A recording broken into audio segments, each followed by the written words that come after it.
समाजाच्या नजरेतून पडले पाहिजेत, कारण मराठ्याशिवाय सत्ता येऊ शकत नाही या राज्यात कोणाची. आता आली ना उलाटले व हे कळू दे ना समाजाला एकदा, मग समाज दाखवल त्यांना आणि तुम्हाला कळलं ना आता 29 ऑगस्टला काय होतं. बरं, शेवटची बैठक तुम्ही राज्यव्यापी आंतरवालीत घेतली, त्यानंतर आता ही शेवटची वारी असेल का? मरू नसतं विजयच घेऊन येईल, मरून येईल नाही तर विजय घेऊन येईल.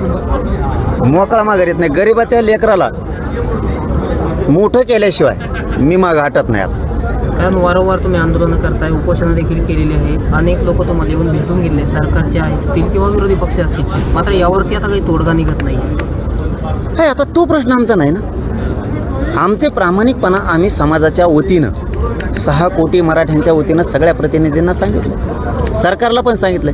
सोडवायचा का नाही त्यांचा प्रश्न आहे, पण आरक्षण कसं घ्यायचं हे त्यांना मग 29 ऑगस्टला कळत. मी आरक्षण घेतल्याशिवाय वापस येत नाही. एक तर मरून येईल नाही तर विजय घेऊन येईल मराठ्यांच्या आरक्षणाचा.